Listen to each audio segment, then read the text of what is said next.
The morning sun cast long shadows across the firing range as Kendall methodically assembled her rifle. Her fingers moved with practiced precision, each component clicking into place with satisfying certainty. Around her, the other recruits buzzed with nervous energy, their voices carrying across the crisp autumn air. "Look at that setup," someone snickered behind her. Kendall didn't need to turn around to know it was Marcus, a burly recruit who'd made it his mission to undermine anyone he perceived as weaker. "She's got enough attachments on that thing to open a hardware store." Laughter rippled through the group. Kendall's jaw tightened, but she continued her work, adjusting the bipod's tension and checking the scope's alignment for the third time. Her rifle did look different from the standard-issue weapons the others carried. Where theirs was sleek and minimal, hers bristled with modifications: an extended barrel, a custom scope with additional lens filters, a modified trigger assembly, and a stock adjusted to unconventional specifications. "Maybe she thinks more equipment means better shooting," another voice chimed in, compensating for something. Roman stood a few stations down, watching the exchange with narrowed eyes. He'd noticed Kendall from day one of training, not because she stood out, but because she deliberately didn't. While others jockeyed for attention and approval, she remained focused, methodical, almost invisible. There was something about her stillness that intrigued him. Instructor Vaughn strode onto the range, his weathered face impassive as always. A veteran of countless operations, Vaughn had seen every type of soldier imaginable. He commanded respect not through volume but through presence, and when he spoke, everyone listened. "Today's exercise is simple," Vaughn announced, his voice cutting through the murmurs. 1,000 meters, 10 targets, variable wind conditions. You'll each take your shots, and we'll see who actually paid attention during the last 6 weeks of training." The recruits shifted nervously. 1,000 meters was serious distance, the kind that separated casual shooters from true marksmen. At that range, factors most people never considered became critical: the Coriolis effect, air density, even the curvature of the earth. "Martinez, you're up first," Vaughn called. One by one, the recruits took their positions. Some performed adequately, hitting 5 or 6 targets. Others struggled, their frustration mounting with each miss. Marcus managed 7 hits and strutted back to the group with exaggerated confidence, shooting Kendall a smug look. "Let's see the hardware store special beat that," he muttered loud enough for her to hear. Finally, Vaughn's eyes settled on Kendall. "You're up." She rose without hesitation, carrying her rifle to the firing position. The weight of it felt right in her hands, familiar as her own heartbeat. As she settled into position, she was dimly aware of the whispers behind her, but they faded into background noise, replaced by the focused clarity that always came when she looked through a scope. Kendall's breathing slowed. She felt the wind on her left cheek, noted the subtle shift in air pressure, calculated instinctively what others would have needed computers to determine.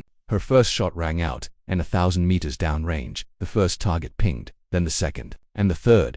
The whispers behind her stopped. Roman found himself leaning forward, watching with growing fascination as Kendall moved through the targets with mechanical efficiency. There was no hesitation, no She would pause, make minute adjustments to her scope, breathe, and fire. Each shot found its mark. 8 targets down, 9. Vaughn, who'd been maintaining his usual stoic expression, moved closer. His eyes tracked from Kendall to the targets and back again, something shifting in his weathered features: recognition, perhaps, or realization.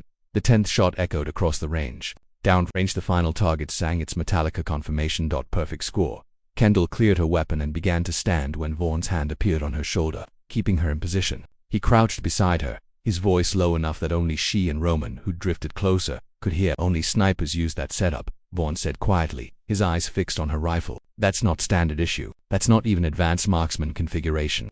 He paused, studying her face. "That's a competition-grade long-range precision rifle, modified for field conditions, the kind that takes years to master." Kendall met his gaze steadily but said nothing. "The trigger pull you've got on that weapon, I'd estimate around 8 ounces. You've tuned the barrel harmonics. That scope has ballistic calculation software integrated with environmental sensors." Vaughn's voice carried a note of professional respect. "You're not just a good shot. You've been training for this long before you walked into my program." Roman watched as understanding rippled across the instructor's face. The pieces were falling into place for him too, the way Kendall held herself, that unnatural stillness, the precision of her movements. These weren't the traits of a talented amateur. This was someone who'd spent thousands of hours behind a rifle. "Where did you train?" Vaughn asked, though his tone suggested he already suspected the answer. "Competitive shooting circuit," Kendall replied, her voice even. "Started when I was 12. National champion at 16. International circuit at 18. She paused. "I came here because I wanted to do something that mattered. Shooting paper targets got old." Vaughn nodded slowly, then stood. When he addressed the group, his voice carried across the now silent range. "This recruit just demonstrated something the rest of you need to understand. Equipment doesn't make the shooter, but in the hands of someone who knows what they're doing, the right equipment becomes an extension of their will." He gestured to Kendall. She's not using that setup because she needs help. She's using it because she's capable of utilizing every advantage it provides. There's a difference. Marcus had the decency to look uncomfortable. The others simply stared, reassessing everything they'd assumed. As Kendall collected her equipment, Roman approached. "That was impressive," he said simply. "And for what it's worth, I never thought your setup looked funny." She glanced at him, a ghost of a smile touching her lips. "Thanks, though I didn't need the validation." "I know," Roman said, matching her smile. "That's why I said it." As they walked back toward the barracks, Kendall felt something shift. Not in how she saw herself that had never been in question, but perhaps in how this place, these people, might see her. And maybe, just maybe, that would make the next phase of training a little less tiresome. Behind them, Vaughn watched with satisfaction. He'd seen potential in that quiet recruit from day one. Now everyone else would see it too.